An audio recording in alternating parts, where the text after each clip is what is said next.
Hola a todos y bienvenidos de nuevo al programa. Hoy me acompaña Syed Mohammad Marandi, profesor, excelente analista y también asesor del equipo iraní de negociación nuclear. Es un placer volver a verte y bienvenido de nuevo al programa.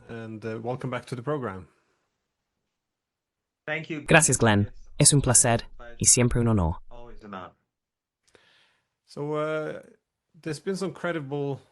Ha habido algunos informes aparentemente creíbles de que Israel está planeando atacar a Irán, supuestamente, o según se informa, si fracasan las negociaciones nucleares entre Estados Unidos e Irán. La idea es que destruirían todas las instalaciones nucleares en Irán. Al mismo tiempo, vemos que Estados Unidos sigue amenazando con bombardear Irán también. Así que supongo que cualquier ataque israelí obviamente contaría con el apoyo de Estados Unidos. Pero esto realmente va más allá de la locura. Sería una guerra total. Quería preguntarte sobre las consecuencias. Antes incluso de abordar la respuesta iraní, ¿qué tipo de muerte y destrucción desataría realmente un ataque así? Es decir, ¿cuántas instalaciones nucleares hay? ¿Cuál sería el posible impacto de algo así?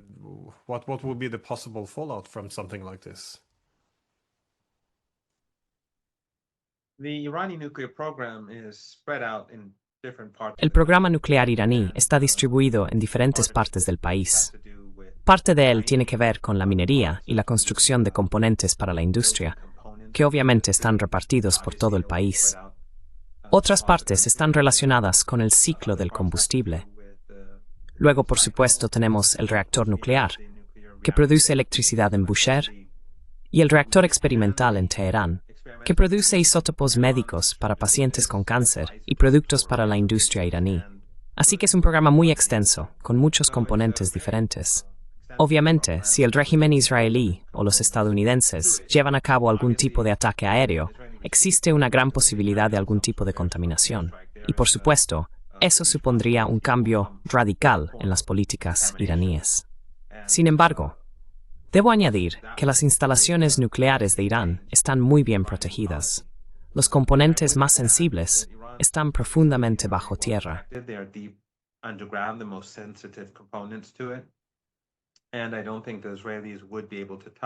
Y no creo que los israelíes pudieran alcanzar ninguno de los componentes clave de la industria. Los estadounidenses, por supuesto, si lo hicieran. La razón es que los israelíes tendrían que atacar desde el espacio aéreo iraquí. La última vez, nunca se acercaron a menos de 100 kilómetros de la frontera con Irán. Por lo tanto, como lanzarían misiles, las ojivas son pequeñas cuando se disparan misiles desde un avión de combate. Pero si los estadounidenses atacaran, probablemente tendrían que sobrevolar Irán, probablemente desde Diego García, utilizando B-52 o B-2. Tendrían que pasar directamente por encima, volando sobre el centro de Irán. Eso los pondría en un riesgo enorme, porque Irán tiene una capacidad de defensa aérea muy fuerte. En los últimos 6 meses, han estado reforzando sus capacidades defensivas de manera considerable, tanto con sistemas producidos localmente o por Irán, como con otros sistemas.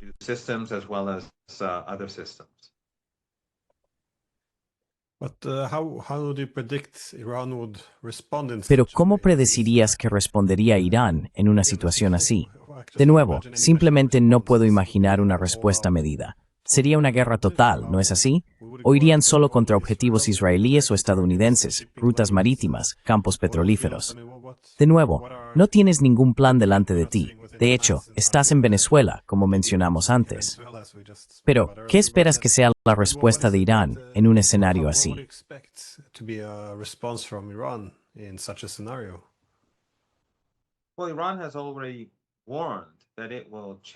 Bueno, Irán ya ha advertido que cambiará su postura nuclear.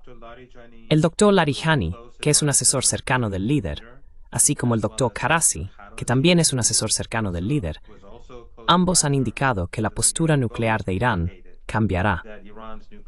Y el doctor Larijani ha dicho específicamente que si las instalaciones nucleares son atacadas, Irán desarrollará un arma nuclear.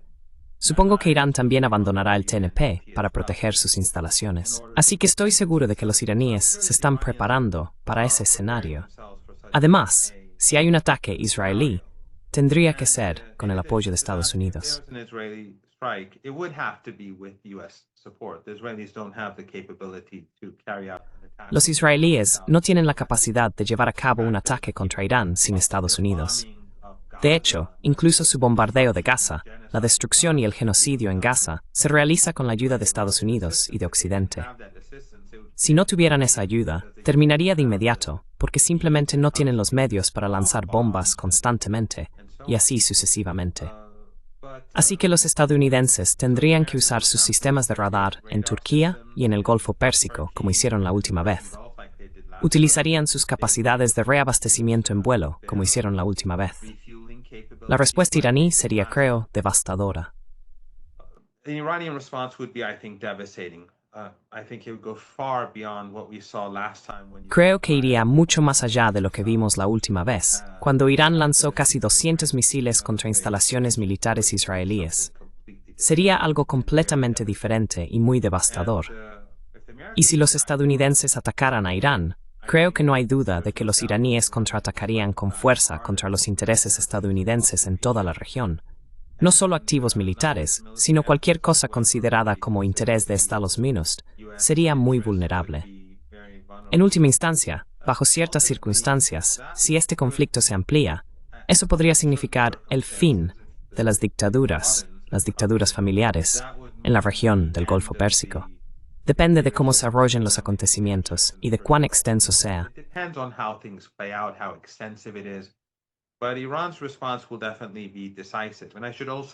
Pero la respuesta de Irán será definitivamente decisiva. Y también debo señalar que no solo Irán ha estado reforzando sus defensas aéreas en los últimos meses de manera muy rápida, sino que también ha estado modernizando sus misiles y drones e incrementando el número de sus bases subterráneas de misiles y drones, que también incluyen bases navales subterráneas. Así que los iraníes están preparados en el Golfo Pérsico, en el Océano Índico, mar, tierra y aire, para la guerra. Y eso, bajo ciertas circunstancias, si se extiende, podría llevar al colapso de la economía global. Eso resultaría en una depresión económica mundial, que en mi opinión, sería mucho peor que la de 1929. That would be far worse, in my opinion, than 1929. Bueno, esta es la gran pregunta aquí. ¿Están los israelíes lo suficientemente locos? Quiero decir, esto no solo prendería fuego a Irán, prendería fuego a toda la región, y también a Estados Unidos. ¿Crees que entienden realmente lo que esto implicaría? Porque parece que hay algo de, bueno, no diría contención, pero al menos con Trump parece que este es siempre su enfoque de negociación. Hacer mucho ruido y aumentar la presión al máximo para ver cuánto puede sacar de la otra parte. ¿Pero crees que estarían lo suficientemente locos como para hacer esto? Y si los estadounidenses no están lo suficientemente locos, los israelíes realmente lo harían si los estadounidenses no los respaldan, esperando que cualquier represalia iraní arrastre a los estadounidenses. ¿O cómo lo valoras tú?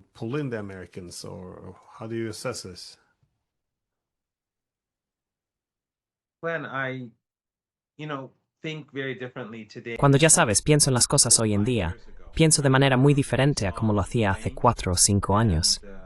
Después de lo que vimos en Ucrania y la destrucción del Nord Stream, vi cómo los europeos guardaron silencio sobre cómo Estados Unidos destruyó o arruinó sus economías, y que las élites europeas eran más leales a Estados Unidos que a sus propios países.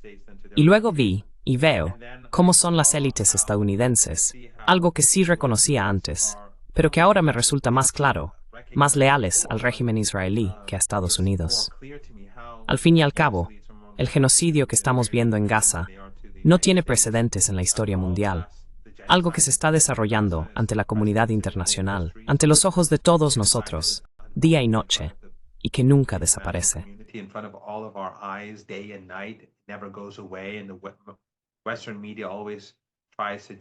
Y los medios occidentales siempre intentan justificarlo. Esto es algo nuevo para la humanidad, pero aún así Estados Unidos lo respalda, aunque haya destruido la imagen de Estados Unidos y de Occidente. Pero siguen apoyándolo. Israel es obviamente una carga para Occidente, su existencia es un peso para Occidente, pero aún así lo apoyan y siguen financiándolo, y siguen proporcionándole las armas para llevar a cabo este holocausto. La locura es algo que estamos presenciando en este mismo momento. Y también, cuando observamos las políticas insensatas, la guerra comercial, la forma en que Estados Unidos arremete incluso contra la UEM, o Canadá, o Groenlandia, o los chinos, todo es posible. Pero una cosa es segura, los iraníes se han preparado, y no van a dejarse intimidar, y no van a poner fin al enriquecimiento nuclear.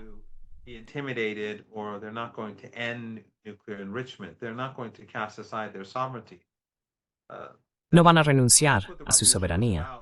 De eso trató la revolución en Irán desde el principio. Se trataba de dignidad, soberanía, independencia. Las decisiones se toman en Teherán y no en Washington. Irán es probablemente, Glenn, el país más, tú has estado en Irán, el país más ferozmente independiente que se me ocurre en el mundo.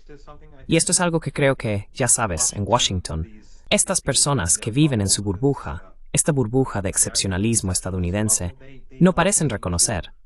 Así que probablemente están apostando, o posiblemente saben lo que va a pasar, pero aún así, sus lealtades están con los neoconservadores y el lobby sionista. No lo sé, pero todo es posible.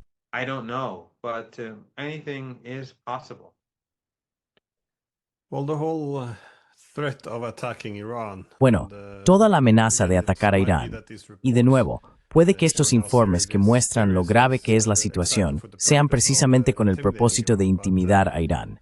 Pero una vez más, la idea general es que esto ocurrirá a menos que las negociaciones nucleares tengan éxito.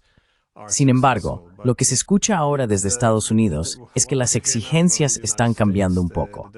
A veces varían según la persona, luego cambian, y ahora parece que han adoptado una postura muy absoluta. ¿Qué opinas de las exigencias estadounidenses en este momento? ¿Hay algo que Irán esté dispuesto siquiera a discutir o simplemente se ha ido más allá de cualquier cosa realista?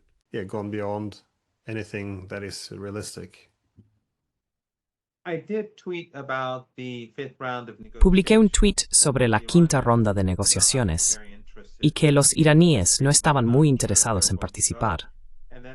No estaban seguros de si iban a asistir. Luego, los estadounidenses enviaron un mensaje a través de los omaníes, dando a entender que iban a comportarse de manera diferente en la mesa de negociación que en la esfera pública. Pero los iraníes acudieron a las negociaciones un poco tarde. Creo que fue para dejar claro un mensaje. Creo que eso fue una señal a Estados Unidos de que no van a ceder en cuanto a su soberanía. Los iraníes están dispuestos a crear un mecanismo a través del cual se pueda generar confianza. Eso es posible.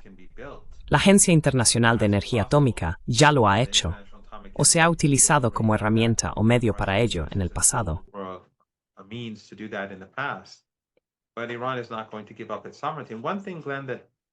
Pero Irán no va a renunciar a su soberanía. Una cosa, Glenn, que me parece realmente extraordinaria, es cómo Estados Unidos ha hecho que Irán sea popular aquí en Venezuela.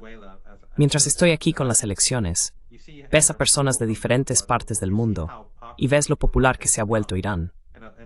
Los aproximadamente 40 años de narrativas anti-iraníes que han venido de Occidente y de esas dictaduras árabes del Golfo Pérsico, sectarias, raciales, religiosas, dependiendo de qué narrativa venga de dónde, ya sea de Occidente o de la región.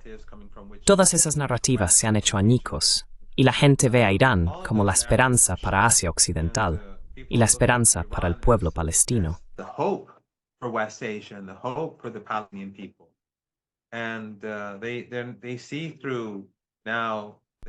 Y ahora ven a través de todo esto. Ven claramente la propaganda sobre Siria. Ven claramente toda la propaganda que hemos estado escuchando sobre Irán durante décadas. Y esto creo demuestra que el imperio occidental estadounidense está perdiendo su control, al igual que sus regímenes clientes en la región en Asia Occidental. Esto, en mi opinión, forma parte de un patrón más amplio. Y creo que, militarmente, si hay una confrontación, aunque sería catastrófica para el mundo, creo que Estados Unidos y el imperio no saldrán mejor parados si hay una confrontación con Irán.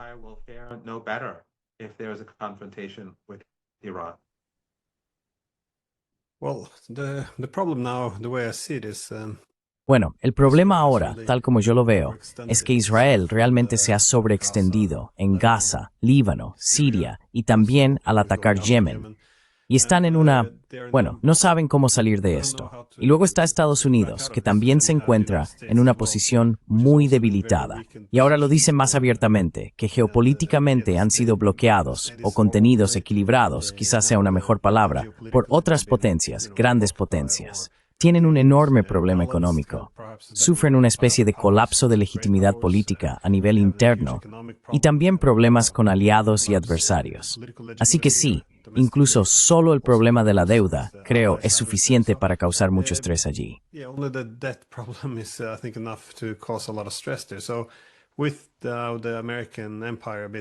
Así que con el imperio estadounidense algo en declive, eso también genera mucha inseguridad allí. Ahora bien, cuando tanto Estados Unidos como Israel se sienten muy inseguros, pueden hacer muchas tonterías. Por un lado, esta retórica dura sobre atacar a Irán podría estar dirigida más bien a una audiencia interna, pero también podría ser una decisión real tomada por desesperación para recuperar su antigua gloria. Si lo hacen, ¿quién crees que participaría en esto? Porque como has dicho, atacar a Irán debido a su geografía no es tan fácil. ¿Cómo influiría esa geografía? ¿De quién dependerían Estados Unidos e Israel en la región para que les ayudaran? En otras palabras, ¿quiénes se convertirían en cómplices y posiblemente, si no muy probablemente, en objetivos de represalias iraníes?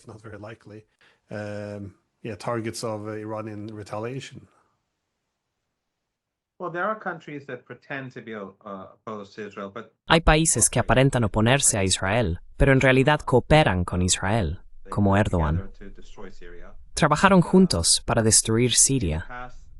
En el pasado, se utilizó el radar turco para ayudar a los estadounidenses e israelíes cuando Irán lanzó drones y misiles, y los estadounidenses también usaron sus instalaciones en Turquía para ayudar a los israelíes a llevar a cabo su ataque, no tan exitoso, contra Irán.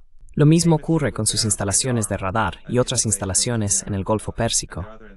Los estadounidenses sin duda las utilizarán, pero no creo que se atrevan a realizar ataques aéreos desde ninguno de estos países. Porque sí, por ejemplo, Qatar. Si la base estadounidense en Qatar se utilizara para llevar a cabo un ataque contra Irán, eso sería, creo, el fin de Qatar.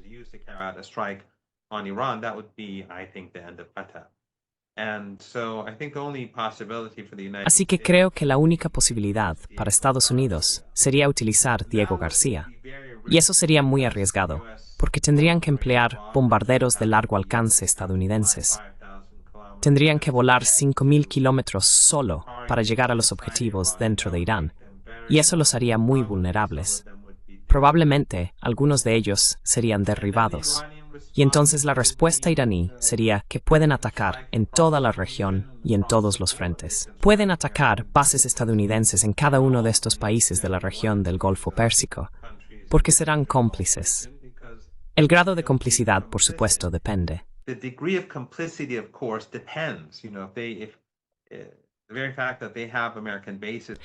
El mero hecho de que tengan bases estadounidenses ya los haría cómplices. Pero si esas bases estadounidenses, como sus sistemas de radar, se utilizan, eso es un grado de complicidad. Si se utilizan sus pistas de aterrizaje, eso es otro nivel de complicidad. Así que es difícil prever cómo se desarrollarán las cosas. Pero una vez que se lleva a cabo un ataque, entonces, como tú sabes mejor que yo, todo se vuelve caótico. Puede ocurrir alguna catástrofe, puede morir algún grupo de personas. Incluso pueden producirse consecuencias no intencionadas, lo que podría llevar a una escalada dramática por parte de Irán. Pero Irán responderá con mucha firmeza.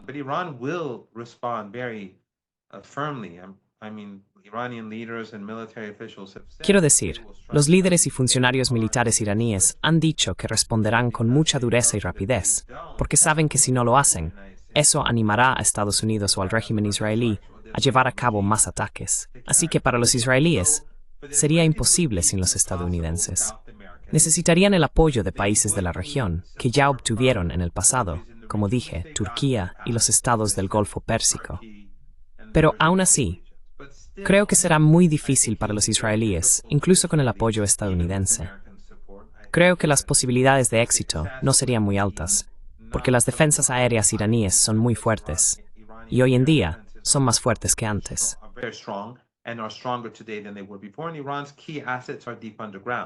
Y los principales activos de Irán están profundamente enterrados bajo tierra. Y luego, la represalia iraní, creo, contra Israel será abrumadora. Los iraníes ya están esperando una oportunidad para llevar a cabo la verdadera promesa 3. Y combinado con esto, creo que la respuesta iraní será realmente masiva. Y los estadounidenses, como he dicho, tendrían que venir desde Diego García, lo que los haría muy vulnerables. Los aviones estadounidenses podrían ser muy vulnerables. En otras palabras, los estadounidenses no tienen buenas opciones y sería absolutamente estúpido llevar a cabo un ataque contra Irán. Pero Netanyahu necesita... Bueno, llevamos discutiendo esto más de 1 año y medio ya.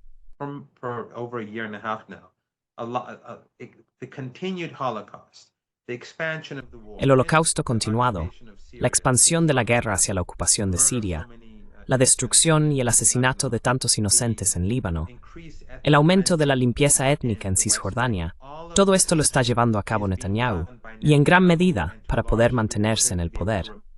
Incluso antiguos líderes israelíes lo están reconociendo abiertamente ahora. Y ahora estamos empezando a ver, como has visto, que personas en los medios de comunicación convencionales en Occidente y figuras públicas en Occidente se pronuncian cada vez más contra Netanyahu, no por ningún principio que tengan.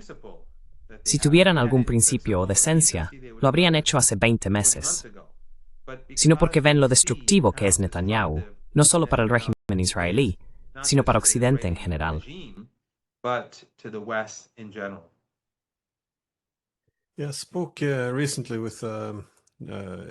Hablé recientemente con un periodista israelí, Gideon Levy, y él hacía el mismo comentario, que si todo este genocidio y estas guerras terminaran, entonces Netanyahu también caería.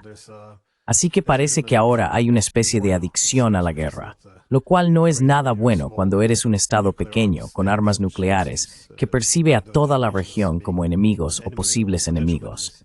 ¿Crees que sería posible hacer esto sin Arabia Saudí o los Emiratos Árabes Unidos? Mencionaste antes a Turquía. ¿Crees que Irán podría atacar a Turquía simplemente por el radar o es demasiado difícil de decir?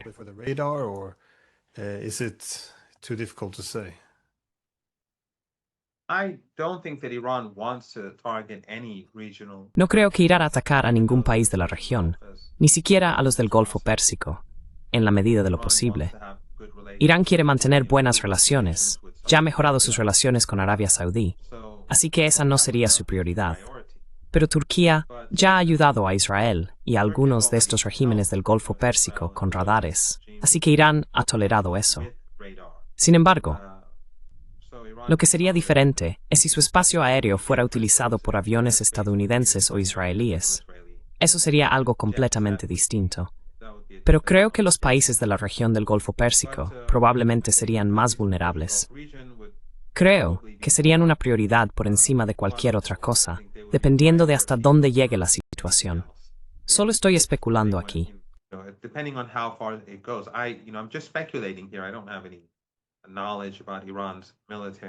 No tengo ningún conocimiento sobre las capacidades militares de Irán, o perdón, los planes militares de Irán.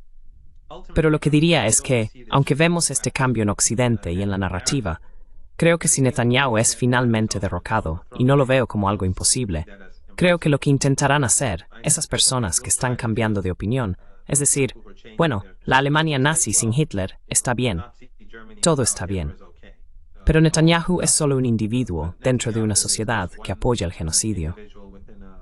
Según una encuesta reciente, casi la mitad de los israelíes cree que cualquier territorio conquistado, todas las personas que viven allí deberían ser masacradas.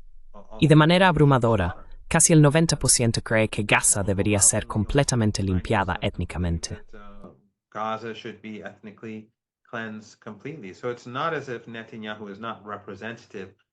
Así que no es como si Netanyahu no representara algo extraordinariamente maligno.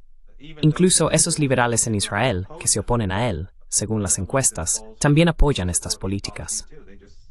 Simplemente consideran que Israel debe ser algo diferente por una serie de razones distintas.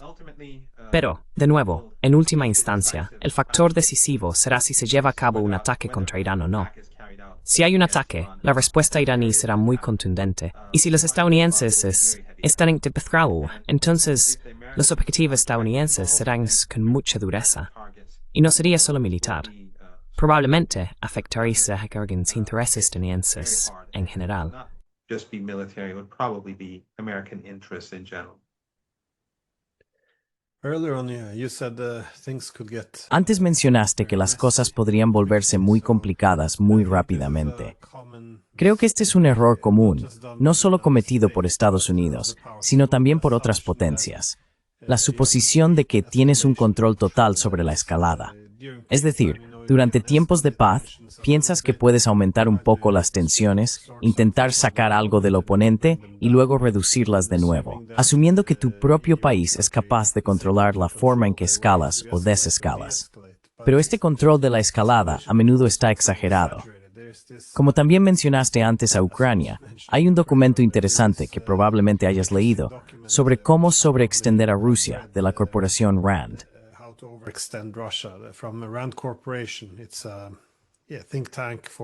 Es un grupo de expertos para las agencias de inteligencia. A menudo están más o menos directamente implicados en la planificación de guerras. En 2019, publicaron un informe sobre cómo debilitar a los rusos a largo plazo. Y por supuesto, Ucrania era un componente clave en ese plan. Pero en el informe había sugerencias. Por ejemplo, en Donbass, porque en ese momento los rusos aún no habían invadido, pero seguía habiendo un conflicto de baja intensidad por poderes. El argumento principal era que si amenazábamos con expandir la OTAN, sabiendo que los rusos no podrían tolerarlo, eso seguiría atrayendo a los rusos. Si enviamos un poco más de armamento pesado, podemos desgastar a los rusos, tanto matando soldados como agotando sus recursos.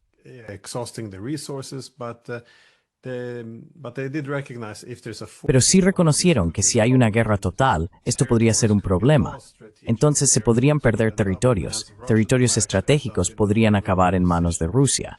De hecho, podrían terminar en una posición favorable. Así que la idea es, ya sabes, vamos a escalar, pero no demasiado. Usemos a los ucranianos un poco para desgastar a Rusia. Pero esta suposición de que puedes controlarlo, y luego llega la invasión, y sí, pierdes el control. Y hoy en día, por supuesto, todos han perdido el control por completo. Ahora, básicamente, hemos estado jugando con la guerra nuclear durante los últimos 3 años. Así que parece muy probable que algo similar pueda ocurrir con Irán.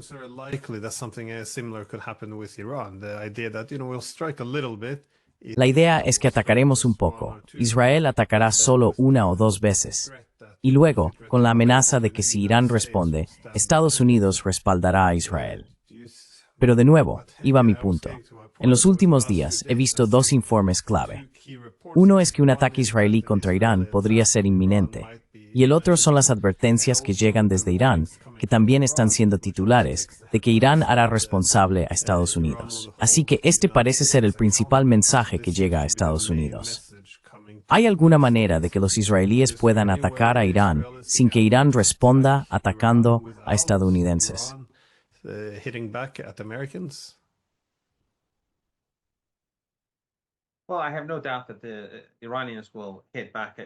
Bueno, no tengo ninguna duda de que los iraníes responderán a Israel de una manera muy significativa. Sí, de forma desproporcionada. Creo que la reacción de Irán hacia Estados Unidos dependerá de la naturaleza de la implicación estadounidense. Algo parecido a lo que estamos discutiendo con Qatar, Turquía, los Emiratos y demás.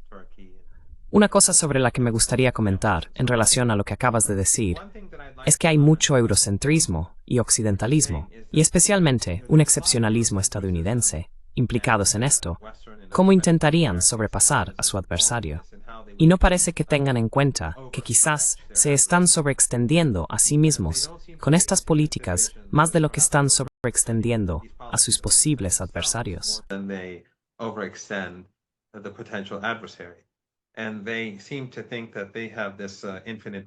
Y parecen pensar que disponen de un reservorio infinito de energía y recursos, y que sus oponentes se verán obligados a rendirse.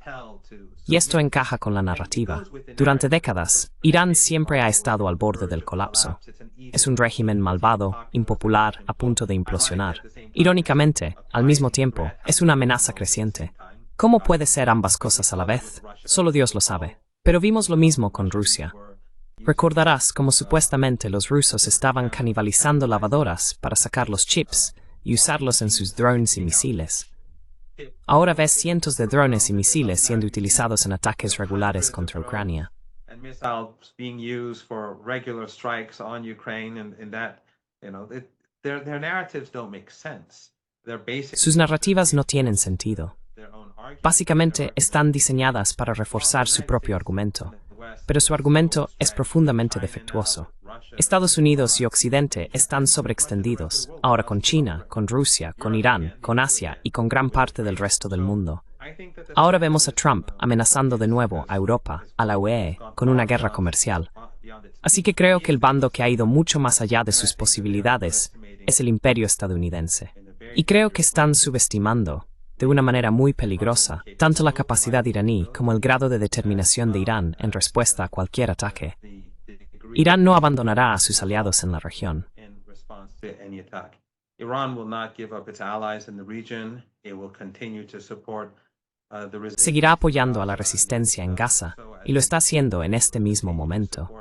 Continuará respaldando a la resistencia en Yemen, Líbano y otros lugares. Seguirá desarrollando sus capacidades militares, sus capacidades convencionales, y no renunciará a su programa nuclear pacífico. Y como he dicho, los estadounidenses están empujando a Irán en otra dirección. En última instancia, como han afirmado altos funcionarios iraníes, si presionan demasiado, entonces la postura nuclear de Irán también cambiará. Así que, irónicamente, es Occidente quien está intentando empujar a Irán hacia el desarrollo de un arma nuclear. Esa no es la intención de Irán. A nuclear weapon. That's not Iran's intention. Este error de cálculo creo que es un producto del orden unipolar. La suposición, como has dicho, de disponer de recursos ilimitados y exagerar la debilidad de los oponentes. Esto es una característica común ahora, como puedes ver. Con los chinos también se puede aplicar. La suposición era que si simplemente les cortabas el suministro de semiconductores, esta era la principal recomendación política, entonces toda la economía china se vendría abajo. Su desarrollo tecnológico colapsaría porque supuestamente los chinos no saben innovar, solo saben copiar.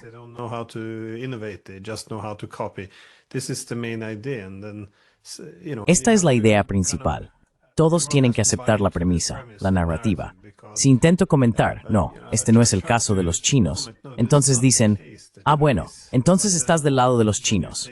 Así que, de alguna manera, todos tienen que alinearse con la estupidez de que Estados Unidos es avanzado y China sigue siendo atrasada. Lo mismo, por supuesto, con Rusia. Supuestamente están luchando en el campo de batalla con palas y fusiles, sí, desmantelando lavadoras. Y al mismo tiempo, existe suárdido fuerza permanentes que después de terminar Ucrania, puede traer a mate.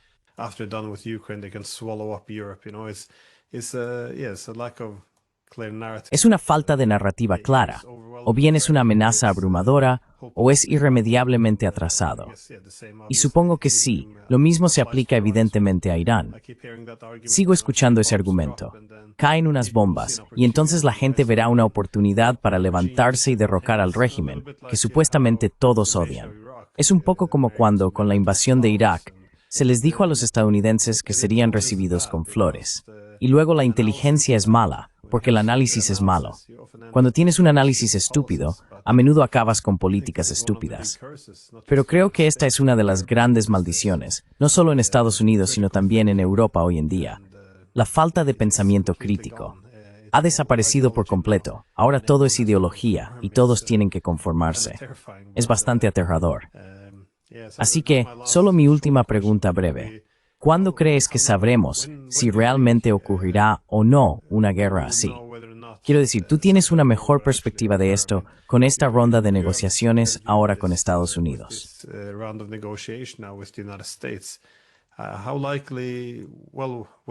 ¿Qué probabilidad hay? Bueno, ¿Cuándo sabremos si fracasa, si se puede avanzar algo? Sé que Estados Unidos está pidiendo, bueno, no está claro qué están pidiendo. De nuevo, Trump quería la desnuclearización total. Como dijo Marco Rubio, dijo que no, que se les permite tenerla con fines civiles. Y luego al principio dijeron que no, que se puede tener con fines civiles. Ahora dicen que no, que nada en absoluto, ni siquiera civil. Todo tiene que ser eliminado. El Tratado de No Proliferación. A la basura. Tenemos nuestras propias reglas. Pero con esto, y limitando el alcance de los misiles balísticos, con Irán dejando de apoyar a sus aliados, en la práctica la capitulación de Irán, tengo la sensación de que esto no va a salir bien. ¿O crees que se reunirán y que al menos continuará durante un tiempo? Solo me pregunto qué esperar, porque los titulares son confusos últimamente. It's impossible to say, for me at least, Glenn. Es imposible decirlo, al menos para mí, Glenn. Mientras tú y yo hablamos, podría haber una nueva publicación en Truth Social de Trump que cambie la ecuación sobre cualquier tema clave en todo el mundo o dentro de Estados Unidos de inmediato. Y este caos no es imprevisibilidad estratégica ni incertidumbre, es caos y bandazos. Pero creo que el problema clave es que Estados Unidos no reconoce que un conflicto importante con Irán no sería como Irak. No sería Irak y Afganistán y Siria juntos a la vez. Hay bifos. Mucho peor ello todos le calmar global. Mi Harris creo es que con el colapso de la Unión Soviética y la estupidez de Saddam Hussein al invadir Kuwait, y los estadounidenses entraron y tuvieron una excusa para llegar al Golfo Pérsico y recuperar Kuwait gracias a la total estupidez de Saddam, eso creó un momento unipolar en el que Estados Unidos se convirtió en la hiperpotencia.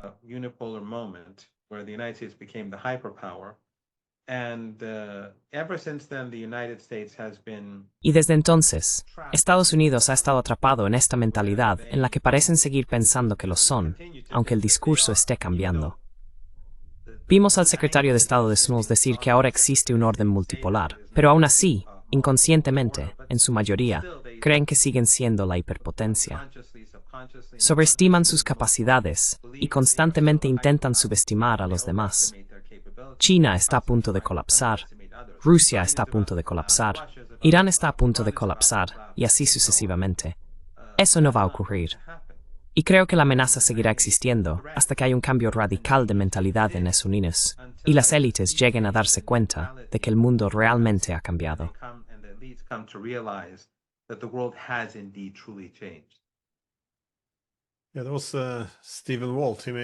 Sí, estaba Stephen Walt. Él hizo este argumento como realista político. Después de la Guerra Fría, la mayor amenaza para Estados Unidos sería él mismo, porque en sus palabras, Estados Unidos era ahora como ese gorila de 400 kilos, y no había nadie alrededor para contenerlo. Y los realistas políticos, no creemos que los estados se contengan a sí mismos. Así que, si no hay restricciones, te expandes en todas las direcciones. Agotarías tus recursos, amenazarías a otros países, irías a la guerra, expandirías bloques militares.